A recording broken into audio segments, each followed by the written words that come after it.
السلام علیکم۔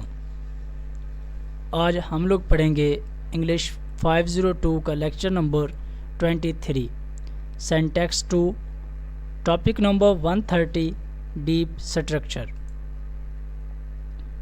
Example: Charlie broke the window, the window was broken by Charlie. یہ دونوں وہی ایگزامپلز ہیں جو ہم نے اپنے پچھلے لیکچر سرفیس اسٹرکچر میں بھی پڑھی تھی۔ The distinction between them is a difference in their surface structure، کہ جو نمایاں فرق ہمیں ان ایگزامپلس میں نظر آ رہا ہے وہ ابھی بھی ان کی سرفیس اسٹرکچر میں نظر آ رہا ہے، ڈیپ اسٹرکچر میں نہیں۔ This superficial difference in form disguises the fact that the two sentences are very closely related, even identical at some less superficial level۔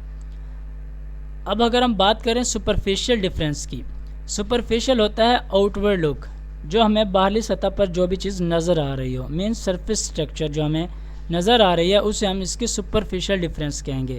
جو ہم نے پیچھے دیکھا ہے کہ ان کی سپرفیشل ڈفرینس جو ہے وہی ہمیں نظر آ رہا تھا، مینز سرفیس اسٹرکچر میں ڈفرینس نظر آ رہا تھا۔ ان فارم ڈسگائزز دا فیکٹ، ڈسگائزز ہوتا ہے کسی بھی چیز کا شکل بدلنا، اس کی روپ بدلنا۔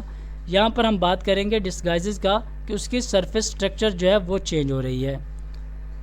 That the two sentences are very closely related means کہ جو سپرفیشل ڈفرینس ہے، جو ہمارے پاس سرفیس اسٹرکچر کا فرق ہے، وہ ان فارم آف ڈسگائزز کہ اس کی شکل جو بدل رہی ہے وہ اس بات کی حقیقت ہے کہ جو دونوں سینٹینسز ہیں وہ ایک دوسرے سے کلوزلی ریلیٹڈ ہیں، even identical at some less superficial levels, حتیٰ کہ وہ ایک دوسرے کے ساتھ بالکل منسلک ہیں اور سیم بھی ہیں لیکن بہت تھوڑے سپرفیشل لیول پر، مینز کہ ان کی ڈیپ سٹرکچر تو سیم ہے لیکن سرفیس سٹرکچر جو ہے وہ چینج ہو رہی ہے۔ The underlying level where the basic components noun phrase verb noun phrase shared by the two sentences can be represented as called their deep structures. Underlying level, underlying level ہوتا ہے جس میں ناؤن فریز آتی ہے، ورب ہے اور noun freeze ہے۔ بعض اوقات ہم اس میں ایڈجیکٹو بھی یوز کر لیتے ہیں، ایڈورب بھی یوز کر لیتے ہیں۔ تو یہ بیسک کمپوننٹس ہیں انڈرلنگ لیول کے، کہ جو کوئی بھی سینٹینسز ہے، جو یہاں پر بات ہو رہی ہے کہ shared by the two sentences کے، کیوں ہم نے پیچھے دو ایگزامپلس پڑھی ہیں تو یہاں پر بات ہو رہی ہے ٹو سینٹینسز کی۔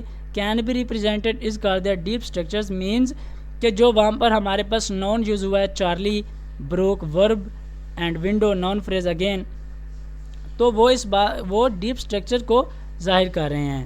مینز کہ اگر ہم اس کی سرفیس سٹرکچر کو نہ دیکھیں، صرف ورڈز کو دیکھیں، چارلی بروک دا ونڈو، اور اگر ہم اس کے میننگ کو دیکھیں تو ہمارے پاس وہ ڈیپ سٹرکچر نظر آ رہی ہوتی ہے، نہ کہ سرفیس سٹرکچر، اگر ہم ان کے میننگ کو دیکھیں۔ The deep structure is an abstract level of structural organization in which all the elements determining the structural interpretation are represented۔ جو ڈیپ سٹرکچر ہوتی ہے وہ کسی بھی اسٹرکچرل آرگنائزیشن کا ابسٹریکٹ لیول ہوتی ہے، مینز منتخب شدہ لیول ہوتا ہے۔ ابسٹریکٹ ہوتا ہے انتخاب کرنا، منتخب کرنا، اپنے پسند سے کسی چیز کو انتخاب کر لینا۔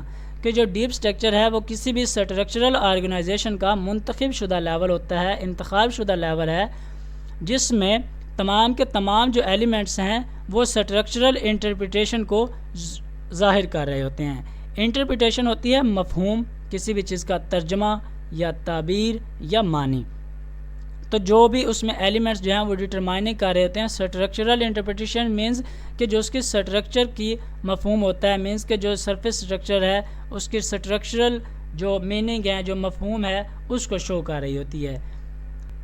That same deep structure can be the source of many other surface structures such as, کہ جو وہی سیم جو ہمارے پاس ڈیپ اسٹرکچر ہے وہ اور بھی کافی ساری سرفیس اسٹرکچرز کا سورس بن سکتی ہے، ذریعہ بن سکتی ہے، اگر ہم اس کی پوزیشن، اس کے جو انڈرلنگ لیول ہے، مینز کہ جو اس میں ورب یوز ہو رہے ہیں اور ناؤن فریز یوز ہو رہا ہے، اگر ہم اس کی پوزیشن کو چینج کر دیں یا اس میں گرامیٹیکلی رول کا خیال رکھتے ہوئے کچھ اور ورڈز کو ایڈ کر دیں تو سرفیس اسٹرکچر چینج ہو جائے گی لیکن میننگ وہی رہے گا۔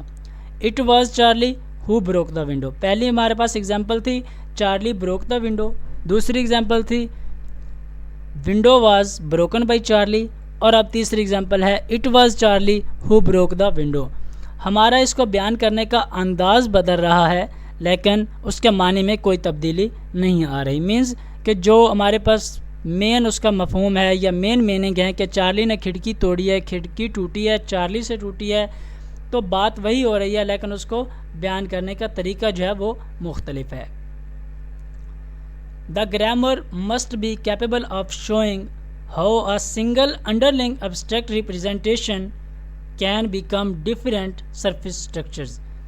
مینس کہ جو ہمارے پاس گرامر ہوتی ہے، گرامرز کے رولز ہیں، وہ اس بات کے کیپیبل ہیں، وہ حامی ہیں کہ کوئی بھی جو سنگل انڈرلنگ ایبسٹریکٹ ریپرزنٹیشن ہے وہ کافی ساری سرفیس سٹرکچرز بنا سکتی ہے۔ مینس کہ انڈرلنگ میں پہلے بتا چکا ہوں کہ ورب ہے، نون فریز ہے، ایڈجیکٹیو ہیں، اور ایبسٹریکٹ ہے ہماری منتخب شدہ۔